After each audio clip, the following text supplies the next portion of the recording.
My name is Wang. I was born in a small mountain village in China, a place surrounded by silence, steep cliffs, and clouds that seemed close enough to touch. When the sun rose, the light slowly crawled over the peaks, waking up the valley. But despite the beauty around us, life was incredibly hard. My family was one of the poorest in the village. My father was a farmer, working with his hands every single day, from dawn to dusk. He didn't have much education, but he had a strong heart and an unbreakable will. My mother was a housewife, doing everything she could with the little we had. She cooked, cleaned, fetched water, and held our family together with her warmth. We owned very little: an old house with a leaking roof, a few chickens, and my father's small farmland that barely produced enough for the year. But we had dreams. And my father had a bigger dream for me than for himself. Sometimes at night, when the sky was dark and the stars shined above the mountains, he used to sit next to me and say, "Wang, I could not study. I could not choose my life. But you can. Education is your only road to freedom." He said it with a voice full of hope and fear. Because he knew that without education, my future would look exactly like his, a lifetime of hard labor and poverty. Those words became the fire in my heart, the fire that never went out. But following that dream was not easy. My school was far away, down the mountain, through narrow paths covered with stones, mud, and dust. In summer, the heat burned the skin. In spring, the rain turned the path into a river. But winter was the worst, a nightmare of freezing winds and snowstorms. There was almost no transportation in our mountain area. No buses, no cars, nothing. Most days, the only way to reach school was to walk. And walking in the mountains was nothing like the city. Every step was a challenge. But I never missed school. Not even once. Every morning, I woke up before sunrise. My father had already left for the fields. My mother would give me a bowl of hot porridge, sometimes very thin because we didn't have much rice. Then she wrapped my small body in whatever warm clothes we owned, usually old, patched-up jackets that barely kept the cold out. Then I began my journey. 1 hour. 2 hours. Sometimes more. I walked through the mountains like a tiny soldier with a big dream. Sometimes, my feet ached. Sometimes I slipped on ice and fell. Sometimes wolves howled in the forest. But I kept going because I knew education was my only path to a different life. There was one day I will never forget. A day that changed me. A day that tested everything inside me. It was winter, the air frozen stiff, and the mountains covered in thick snow. On that day, we had an important school exam, one that would decide my entire year's performance. When I opened the door to leave home, the wind hit me so hard that I almost stepped back. Heavy snowflakes were flying everywhere, and it was difficult to even open my eyes. The cold was brutal, slicing into my skin like sharp blades. My mother looked at me, worry written all over her face. "Wang, maybe you should stay home today," she said softly. But I shook my head. I cannot miss the exam. I must go. My father, who had just returned from checking the fields, put his hand on my shoulder and said, "Be careful, son. Walk slowly. Don't give up." And so, with determination more powerful than the storm, I started walking. Within minutes, I felt my feet turning numb. The old shoes I wore had holes at the front. Snow slipped inside and melted against my skin. My socks were wet, my toes burning and freezing at the same time. The wind was so strong it pushed my body sideways.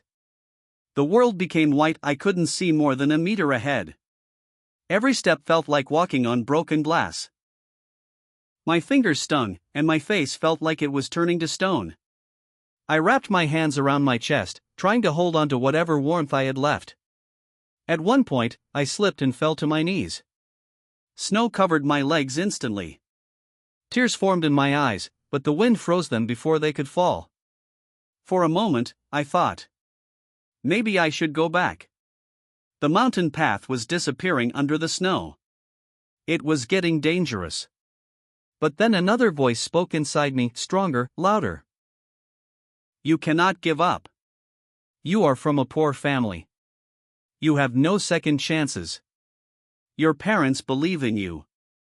Keep walking. So I stood up. I clenched my teeth. And I kept going. Step by step. Pain by pain. Breath by breath. Finally, after what felt like an eternity, the school came into view, blurry through the snowfall but real enough to give me strength. I ran the last few meters and burst into the classroom. I was 10 minutes late. My clothes were soaked. My hands were shaking. My hair was full of snow. The teacher looked at me with surprise, then with kindness in her eyes. "Wang," she said, "come in. Sit down. Take your paper." That day, I completed my exam with cold fingers and a burning spirit. And I passed with one of the highest scores in the class. That day taught me something. Success belongs to those who keep walking when everyone else stops. After that winter, something inside me changed. I became stronger, not in body, but in my mind. I realized that if I could survive that storm, I could survive anything life threw at me. I studied harder. I woke up earlier. I helped my father in the fields after school. I helped my mother with house chores. I learned discipline, resilience, and sacrifice, lessons you can't buy with money. At night, when the whole house was quiet, I studied under a small lamp. Sometimes the electricity went out, and I used a candle. But I kept going. I knew my life was not going to change unless I fought for it. As I grew older, my dream grew too. I didn't just want to pass school. I wanted to leave the mountains. I wanted to enter a big city. I wanted to build a life where money was not a daily battle. I wanted financial freedom, the kind my parents never had. But more than anything, I wanted to become a high-ranking police officer. A position of respect, responsibility, and honor. A job where I could protect others and serve my country.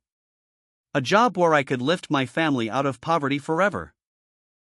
When I imagined myself wearing that uniform, I could almost feel the pride in my father's eyes. So I worked even harder. I stopped wasting time. I focused on my studies like my future depended on it, because it did. This year, I finally finished school. When I received my certificate, my hands trembled. My father smiled, a rare smile that showed every wrinkle on his tired face. My mother wiped her tears, trying to hide them from me. For the first time in my life, I felt like I climbed one mountain completely, only to realize there was a bigger one ahead. Beijing.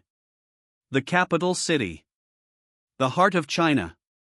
The place where dreams either become reality or disappear forever. Next month, I will be going there for higher education. For a boy from the mountains, this was something almost impossible. But now, it was happening. I was leaving the place of my struggles. Leaving the cold mornings and long walks.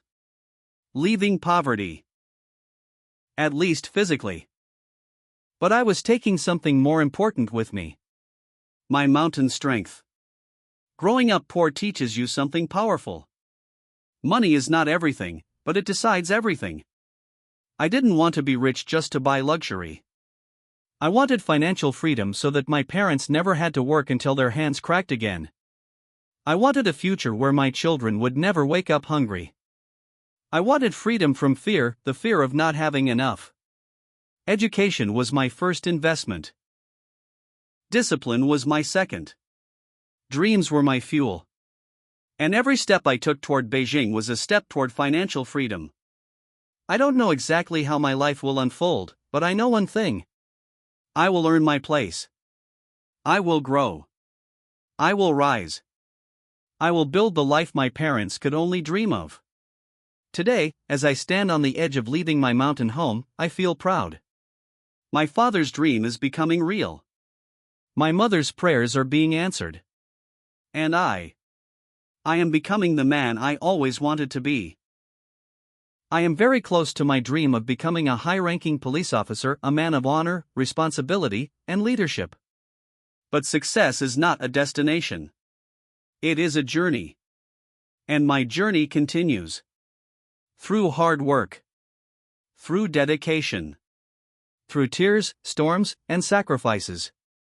But I know, deep in my heart, if I could walk through a snowstorm with frozen feet just to reach school, I can walk through life's storms to reach financial freedom. Nothing can stop me now. My name is Wang. I grew up poor. I grew up cold. I grew up walking miles to school in the snow. But I also grew up learning something powerful. Dreams do not belong to the rich.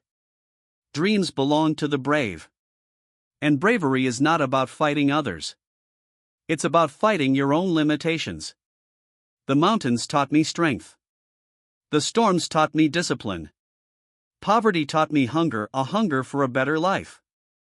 One day, I will return to my village as a successful man. Not to show off, but to show what is possible.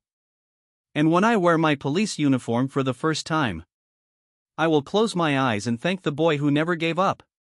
The boy who walked through snow with frozen feet. The boy who chose education over fear. The boy who believed in his dreams even when life gave him nothing. That boy was me. That boy is me. And that boy will one day achieve financial freedom. For more inspiring stories like this, please like the video and subscribe the Rich Trackers channel.